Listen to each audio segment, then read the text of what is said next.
What's good, people? Welcome back to Catching Up with EDF. It's your boy, your brother, Sean. I got my brother with me, too. What's good, people? CJ here. Welcome back to EDF Live.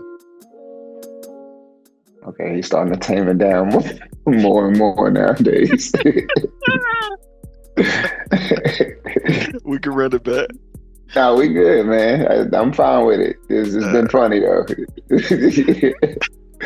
Which y'all don't know is we done recorded a few of these within the past couple of weeks. So a couple of weeks ago, it's your brother live. And now it's just... All right, never mind. Never mind. Anyway, man, we back at it, yo, with another Catching Up with EDF. So, CJ, shooting off the hip, brother. My question of the day is this.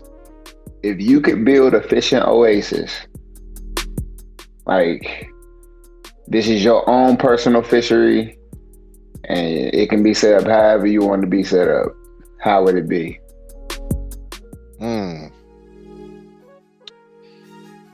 Ooh. That's a good one. I never really thought about it. I know that my oasis would have to be, I just can't have one pond. It just can't be a single pond.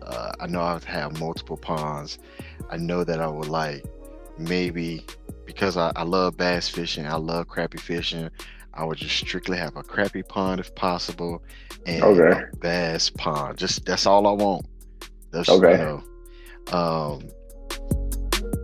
Ideally, with my bass pond, from videos I've seen of other people creating their own oasis on their property, I know she has to be at least 2 football fields wide. You want a lake? That's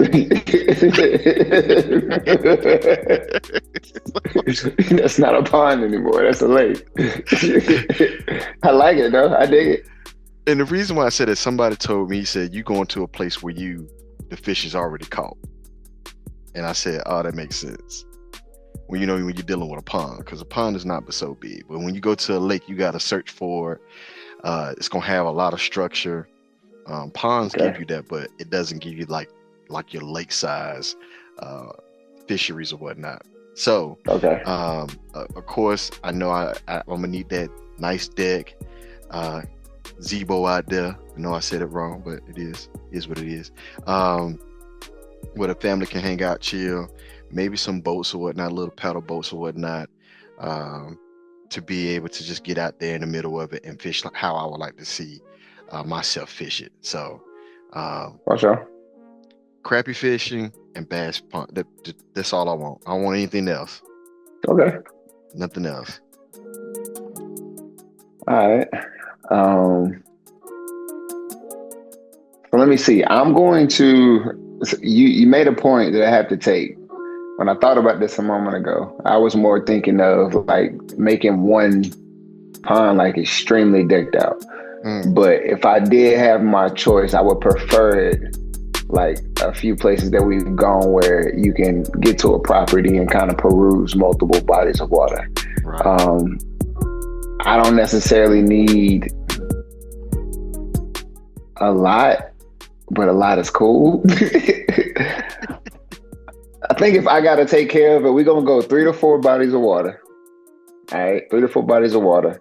I definitely would like one I can identify when you said being able to have a spot where you can search. I would want one semi-lake size. So you made a good point with the 2 football fields, because that'll give you something. And I want one lake size. I want it to be contoured like a lake, so I have a riverbed through it, connecting creeks. Or in and out creek or whatnot. Definitely would want it to have like to be deep in a sense too, like 30, 40 feet. Golly. Just to give you. That's the thing about lakes, man. You gotta go find the fish, and you gotta be able to know how to navigate 30 feet of water. Right. versus 8 feet of water. Like you can go to a lake and get 2 feet of water to 10 feet to 20 in the span of a couple miles. So I would like to be able to have that access of being able, I guess, to practice or work that out, work Right. that level out. But then, as far as the fish, definitely would only want bass, crappie.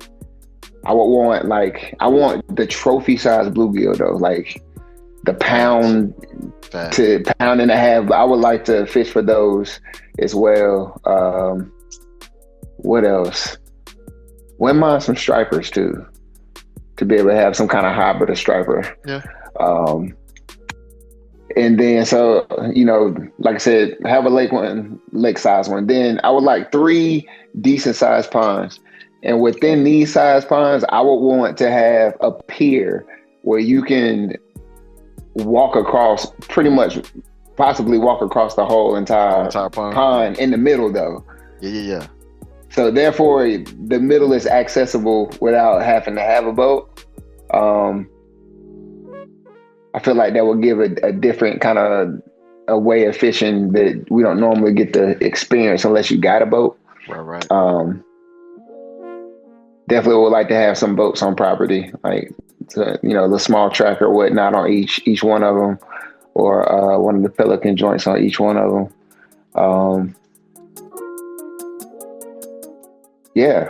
Nice deck, nice boathouse too, or a nice lake house. Excuse me. So on the big body one, have a lake house decked out for camping or whatnot. Right. So when you get out there, if you wanted to stay, you can just post up in that joint. You ain't got to go nowhere. But yeah, man, I think that's about it. I would like. Where did I see this at? I think I was watching some kind of bass tournament one day, and they was at some body of water, and one of the fishermen got to a stretch. It was alongside a train track, and from the train track down was just the big train track rocks. Okay. And they went from the train track all the way in the water, and so I would definitely want like a rock stretch, just a stretch of nothing but just like solid rock, big boulders or whatnot, just to offer that different suspended structure type fishing. Yes. Since they like fish like to hug up to the wall or whatnot. But yeah, off the dome, that's about it. Now I'm gonna go back to just piggybacking off of the depth. Now I was watching this guy, and ironically he was a photographer, but he was talking about he had went fishing, he took his son fishing, and it was chartered, and he was like, man, Okay. I'm not putting no worm on no hook, man. He said, well, don't worry about that. Captain's like, don't worry about it. I'll put it on there. As long as you catch it, it is what it is. But he was talking about the depths of fishing and photography, which made it so much more interesting to me. And he was talking about the different levels of fishing. And he was saying, well, he was telling his son, he said, son, if you fish top all the time, you may not catch those big ones. And sometimes you can fish the column, middle part of the water column, you might get a decent sized one. He said, but if you fish the bottom, son, you're gonna catch them big ones. And so listening to how he was, and basically in short, he was saying with photography that you want to fish the bottom because that's where the extreme, or the people who are well off with paying for those sessions.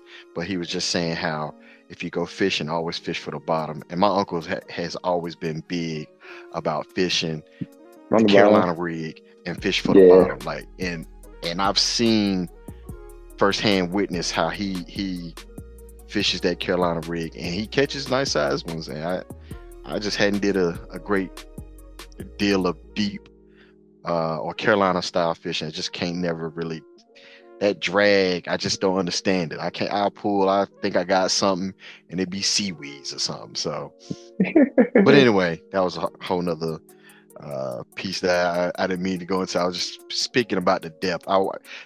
20 feet might be too deep for me, but I think I can see 15 for me. Hey man, Going back to the bass tournament. Watched the bass tournament one day, and they were on a known body of water that holds big fish, but the weather pattern had everything off, so they weren't catching the size fish that normally would be caught at that lake. They were saying like the bags were undersized by like 15 pounds. Oh. But it was one fisherman who decided to go to the middle of the water. He was fishing 25, 30 feet. And he was pulling out 8 to 10 pounders every time he would fish. He found a hump that sat in the water. So the depth of that spot was probably like 30 feet. That hump came up to about 25-ish, 24. And he was throwing like a deep crank, and he had that what's that swim bait head that's got the plastic piece that's like this, so that the connector will be right here, and it makes the fish wobble because the water is pushing up against that U cup. I know what you're talking about, but I can't think of the name of it. He had one of those with a fluke on the back. And so the crankbait kind of got it started, but when he switched to that bait, because it had so much wobble to it, he would toss over the hump, and it would be at the bottom of the hump, and he was swimming back up to the top of the hump and let it fall and then swim off. And every single time. Gotcha. Every single time. And I was like, from that point, I really would like to go lake fishing to try to do something like that. I mean, I've seen a lot of people, speak about just the natural structure or the contour of a lake when it gets to the depths like that, and certain stuff to look for and how they fish and the fish that they catch. Right. And I'm just like, that, I know that would be a nice experience. So I'm just gonna throw this out here. If anybody listening, watching this, you got a boat, you got a lake that you can take your boys to, we'd love to go. We don't do a lot of lake fishing. For sure. We don't do a lot of lake fishing. So not a lot. If you got a boat, you don't mind taking us out there with you, we appreciate it. Give us a holler. For sure. And before we close, man, to the audience, man, y'all put in the comments, what would your Oasis be? Something that, you got to have on your body of water. What kind of fish you would look to have stocked in your body of water as well, man.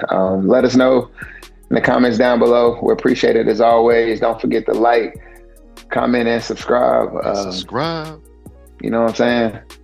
Share it with your uncle, your sister, your auntie, your mama, your daddy, all them.